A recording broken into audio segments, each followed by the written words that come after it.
Good morning and welcome to the Community Health Navigator Forum. I would also like to acknowledge that we are meeting on the land of the Bedegal people today, and I would like to acknowledge elders past, present and any Aboriginal people we have here today and online. As Mark said, I'm Diana Jagers, the Acting Executive Director of Clinical Services, Integration and Population Health at Sydney Local Health District. I'm here standing in for Luann Blunden as she acts as our Chief Executive, but my substantive role is as the General Manager in Community Health Services. I'm honoured to be here today as we showcase some of the important work happening in this space and as we come together to share our aspirations and goals for the future. I would like to acknowledge our partner organisation of today's forum, the University of New South Wales Centre for Primary Healthcare and Equity and Central Eastern Sydney Primary Health Network. We have a strong partnership and commitment to ensuring our community, consumers, patients and their families receive the best possible care. And we are holding this forum today to celebrate some of the ways we do that and share our strengths, challenges and goals and our opportunities. I would also like to welcome representatives from other local health districts and the many community health navigators, consumers, representatives and community members, and also a big welcome to everybody joining us online. We encourage you to post any questions or comments online about the presentations you see today in the chat function, and that will be monitored throughout the morning. Community health navigator roles are an integral part of the health system and are an essential tool to bridge the gap between healthcare providers and patients in the community. Sydney Local Health District and the Sydney region is rich in cultural and social diversity, with almost half of the population speaking a language other than English at home, and this is across established and emerging CALD communities. We have a very significant Aboriginal population, especially in the Redfern, Waterloo, City of Sydney and Marrickville areas. And we have a proud LGBTQI+ community, with a number of our suburbs having the highest proportion of same-sex couples in Australia. And a large proportion of people who are homeless, with 40% of the New South Wales boarding houses being located in the Sydney Local Health District. The patient and family-centred approach that we take to delivering healthcare provides a framework for the way we deliver care every day. We have regular opportunities for our community to engage with the organisation and make informed decisions about their care. We have joined together with our government agencies and non-government organisations to support those who are most vulnerable in our community, including the homeless, the elderly and those with a disability. And community health navigators are just one of the many different ways we connect and collaborate with our communities to deliver accessible, inclusive, culturally appropriate and holistic care. So community health navigators are known by a variety of names in Australia. We have community educators, bilingual community educators, care navigators, Aboriginal health workers, co-workers, peer workers, cultural support workers, link workers, extend workers, and many which of these are in the room and with us online today. So although they may have many different names, many of their roles have strong commonalities, such as they work with both individuals and communities. They are often trusted members of and have a deep understanding of the community, which enables them to function as a link between health services and the community. They build individual and community capacity by increasing health knowledge and self-sufficiency through a range of activities. These activities could be outreach programs, community education sessions, informal counselling, social support and advocacy.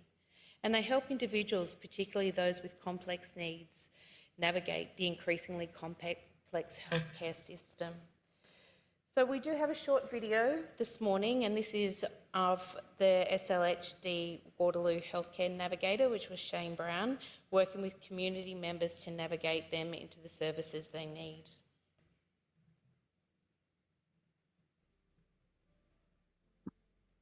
Type of clients that Access can appoint are from diverse backgrounds, so a lot of them are being involved in the corrective services, child protection, being survivors of domestic family violence, survivors of child abuse, as well as a lot of them are homeless, AOD misuse, mental health, chronic health condition, seeking support in navigating the mainstream system within housing and as well through the health. Counterpoint have an open door policy which supports clients so that it falls through the cracks.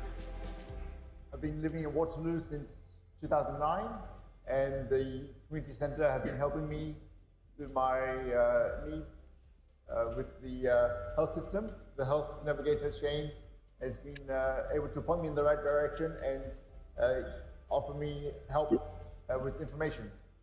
The Health Navigation Program is a non-medical support program for people in the local community, particularly social housing residents who don't have access to health services or don't know how to navigate those services. I provide support to help people find a health service. It might be specialists, it might be a GP, might be occupational therapists, a whole range of different sorts of health services that people find difficult to find.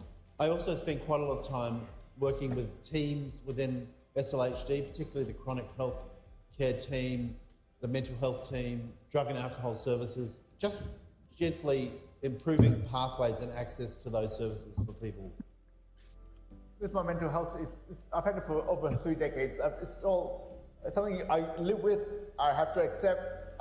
I wish I didn't have it, but for myself to be safe in the society and be treated like a human being. In Australia, they treat you with dignity, and I feel the doctors have compassion, and with the understanding of the Health Navigator, I receive that compassion, I receive that acceptance in society, even though I'm mentally ill.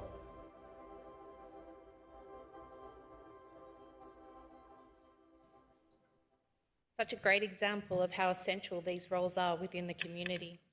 So community health navigators help people navigate health and social systems and promote health behaviours such as nutrition and exercise or accessing screening programs. Reviews and evaluations have demonstrated the positive impact community health navigators have on access to healthcare and health behaviours. There is also growing evidence of the important role navigators can play in improving the health of individuals and reducing health inequities.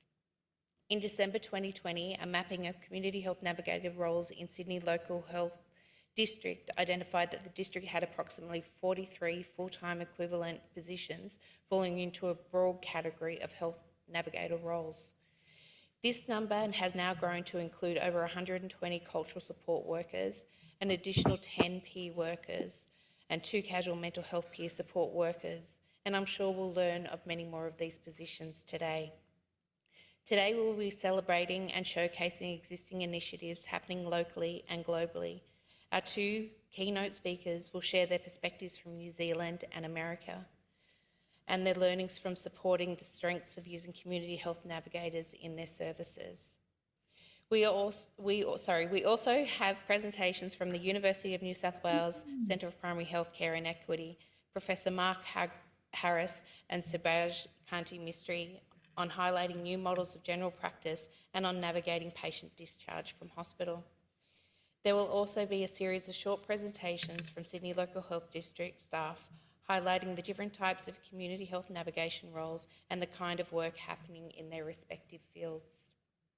And finally, we will all come together for a facilitated roundtable discussion on what we all hope for in the future and what we might have to do to get there. So, as we get started with our presentations and progress in today's plans, I invite you to keep in the back of your mind that today is also about acknowledging our strengths, our mutual challenges, and that we should always be looking for opportunities to make sure that our services reflect the diversity of our communities, and that we need to keep working together to ensure everyone is able to be heard and supported. So now I'll hand over to Professor Mark Harris, the Executive Director of Centre of Primary Healthcare and Equity at the University of New South Wales, for a presentation about why we should support and invest in community health navigators. Thank you, Mark.